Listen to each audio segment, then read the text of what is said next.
Hello and welcome to another Shuffle Junkie. I'm Chris and I'm here to show you another terrible, terrible deck that you'll never want to play. Unless you're crazy like I am and have a weird obsession with milling your opponents.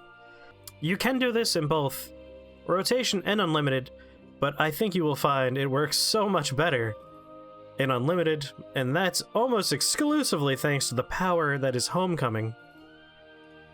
But before we talk about that, let's run over the basics again. Kronos, he is the heart of the deck. You want to play him as soon as you can, so he could start making everyone draw cards. The trick here is, unlike with Portal, where our system is just fill our deck with artifacts, the idea here is not to have minions on the table. You're gonna have Kronos causing the draws. You're gonna have Elf Queen to heal you a whole bunch. We're gonna have Fairy Beast to heal you a whole bunch. Cassiopeia is here to be a board clear. We got some single target removal with Execution as well as Entangling Vines. I doubt you'll ever use this for its not enhanced cost. Everything else in the deck is bounce or lockdown. So you play Fairy Queen, you play Fairy Beast. You don't want to leave those on the table because you're going to draw cards. And also their battle cry is what's important here. You're really working off those effects. So you want to bounce them back in your hand. How do you do that? With Nature's Guidance, with Airbound Barrage, with Fairy Torrents, with Dungeon Crawl Fairy, with Pixie Mischief, and let's not forget Homecoming. So you want to bounce everything back into your hand, and of course you want to bounce things back into your opponent's hand with Fairy Mischief, with Homecoming. You want them to put a lot of stuff on the board, and you want to send it all back. The ideal play is they put something on the table that's large, and you lock it down. You make it so it can't attack next turn with Fen Sprite, or you use Forest of Dreams to lock it down so it can't attack, forcing your opponent to continuously mill without the benefit of using their large minions. Mystic Ring is here, so if you end up with a whole bunch of Kronoses in your hand, you could send it back. Honestly, having a large hand is kinda helpful because Fairy Beast heals you based on the size of your hand. Cassiopeia is a board clear based around the size of your hand. And otherwise, you just want to look to keep your health up, keep the board under your absolute control, and to keep your hand nice and wide. While this deck is really fun, and you have to sit and really think about your choices because each of these cards is valuable in the early game, mid game, and late game, you really have to agonize over, do I want to bounce this back or do I want to save this bounce for later? It's a really engaging deck to play, and I recommend it if you have the cards and you want to play something on unlimited. It's kind of fun. I really enjoy it. But I would not use this to climb ladder. Again, we're just kind of looking at some fun stuff with these mill decks. I'm really hoping future expansions aid the idea, the archetype, make it an archetype, because I love mill decks. Anyway, enough talking about it, let's go. Alright, going first is not as ideal with this deck as with others, and we definitely don't want any of those in our opening hand. Kronos, on the other hand, the mulligan for this deck is definitely try and get Kronos. Because we have a lot of early game stuff to work with, a lot of things that can control the game, so we don't have to worry too much about having a large card like Kronos in our hand.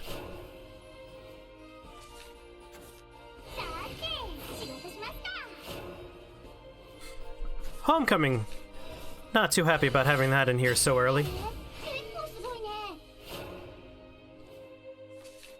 But pretty basic stuff. They play a minion. If you can get rid of it, get rid of it. The trick, though, is we have a decent amount of healing in the deck, so you should consider your health to be another resource. If you think you could take a little bit of damage now and you could heal it later, you might need to hold on to some of that removal. I'm taking a bit of a gamble using some of the late game removal now, under the hopes they're not playing that stupid deck that summons 100 friggin' Zeuses. You better believe I have lost many times to the deck that summons many Zeuses. A lot more losses than wins, I'm not gonna lie to you. This is not a competitive deck, it's just a fun deck. And nothing makes your opponent feel worse than losing this way, I imagine. Especially when they're running something that they feel pretty confident in. Because if you want to talk about being off meta, here it is. Our opponent's playing kind of an old-fashioned aggro deck. Haven't seen this guy for a while. He'll be dead soon, let me click on him. No, there he goes, I want to get his name. Shadow Reaper, haven't seen Shadow Reaper for a while. Don't really care about the skeletons at all, they're just a bunch of 1/1s. And again, I'm aware of how much healing I have in the deck. And using that knowledge, I don't care if I take a whole bunch of small one damage minion attacks here. And the more we could bait out evolves, the better. I generally like going second with this deck, so I have extra evolve points, because we're not looking to beat our opponent through tempo or anything.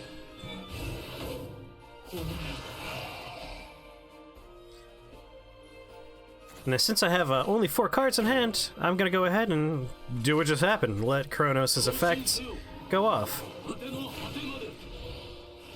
Yep, there it is. Actor.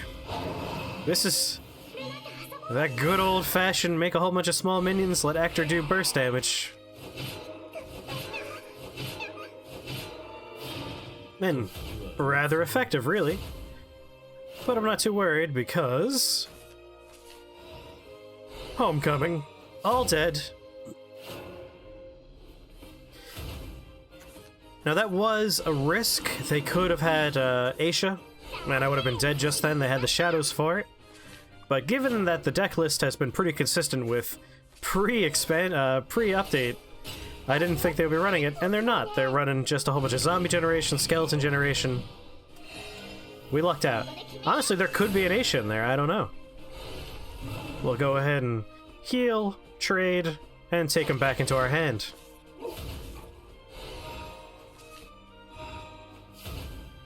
But see, this is what I'm talking about. This is the control. Every turn they're losing cards that they can't keep in their hands. They're down to 14, we're still at 21.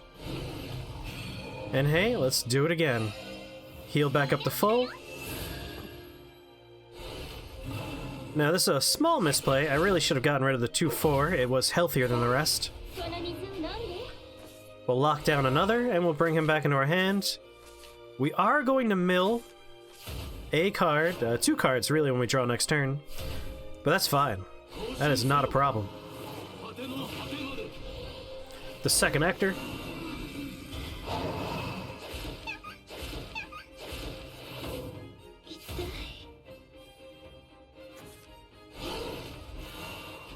I don't know what they think Lurching Corpse is going to accomplish here. Really, I think they're just trying to keep their hand at a reasonable size. Alright, heal back up to full, kill one thing, lock another down. And now, if he makes the mistake of evolving Actor, which is what you would do if you're looking for damage, then we're just gonna win. And there it is. I like this card sleeve, Grand Blue Fantasy one, I do have it. So there go 7 cards, they're down to the Reaper. And they realize they've lost. There we go. 1 victory through mill. Alright, that's not great. Not a great mulligan. But we do have Cassiopeia, that's good. That might come in handy later on. We have a Mystic Ring. Can't do anything with it. It's really Fench Sprite we're gonna have to hope can carry us through the early game here. Now, not a lot of Dragoncraft decks play Uriel.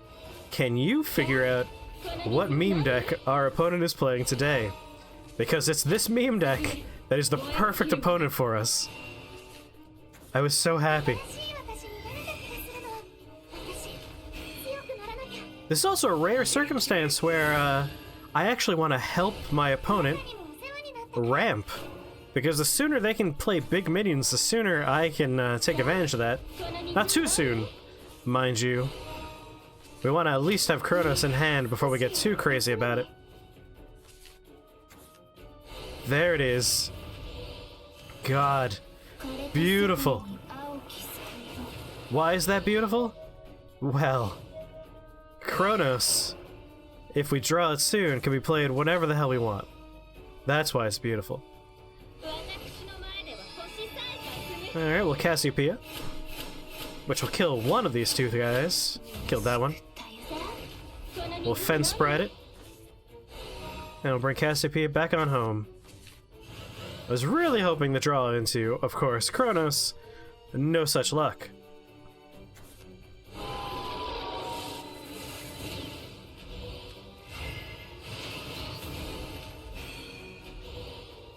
Even better, they played Python,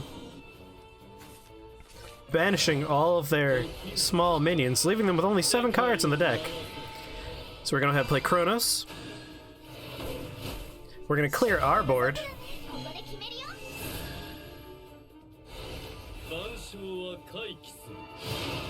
There we go. And then lock it down. Because this is a replay, you don't get to see it, but they were emoting a lot when I played Kronos, when they realized what was happening. So down to 3 cards now. And here's where things get really interesting.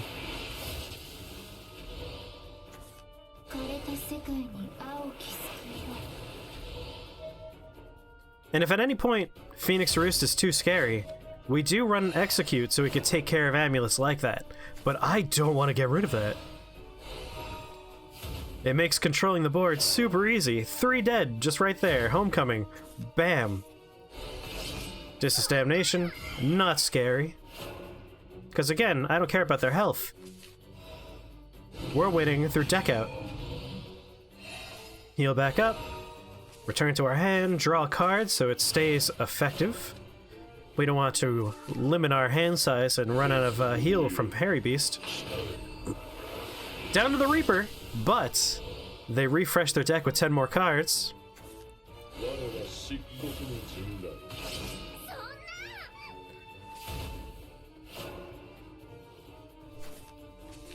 But again, Fairy Beast back up to full. Go ahead and get rid of that.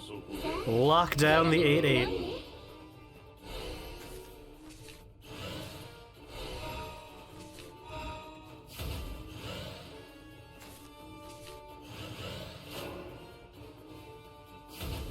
I want the return just to be safe.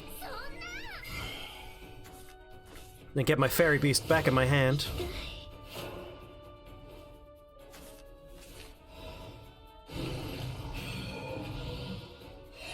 Heal back up. Send that away. Because at this point, we're just trying to get another bounce to bring this back into our hand.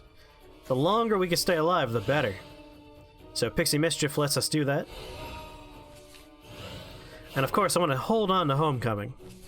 That's for if they flood the board. But they're going to draw 13, they only have 1. Deck out. We did it. And of course, it doesn't really matter if I Homecoming. Because when you get right down to it, they could just generate all kinds of copies of Zeus. Shut up, Saradwin. There he is.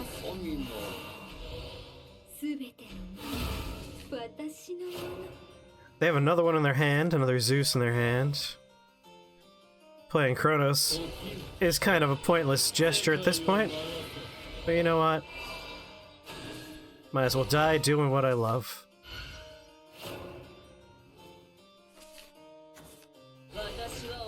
And insult to injury. We don't even die by any of the crap on the table. We die from Aisha.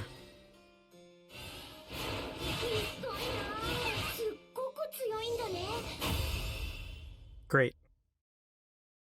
So fun! Such a fun deck to play against!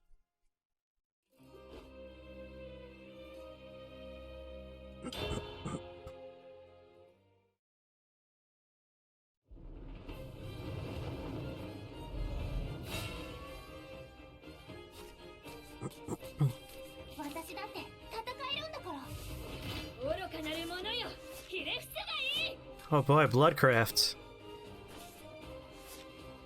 I'm sure this deck won't be so aggressive that I can't possibly make it to turn 8. That'll never happen.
Well, here we are in turn 6, in a hopeless situation.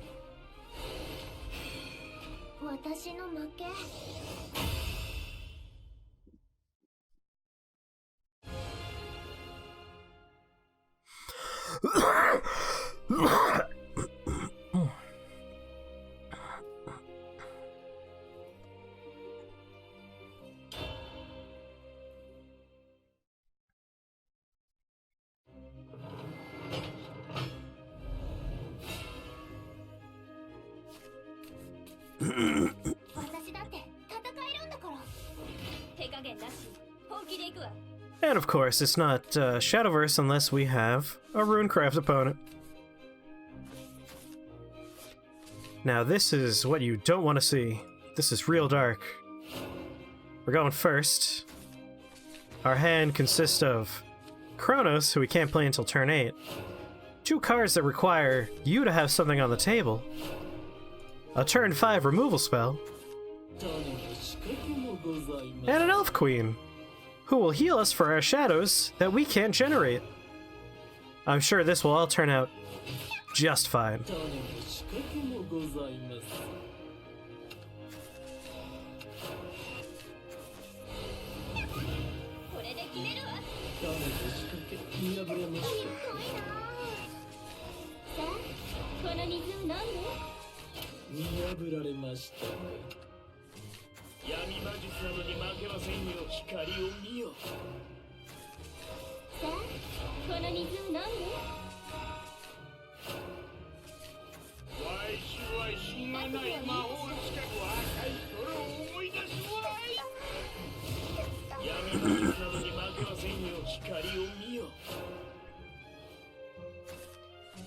Not even Homecoming can save us from this. 4 health? Nope. Not good enough. 5 meta, I wonder what he can do with that. 1 will do 3 damage from Crimson Sorcery. But surely he can't do 1 more point of... Oh.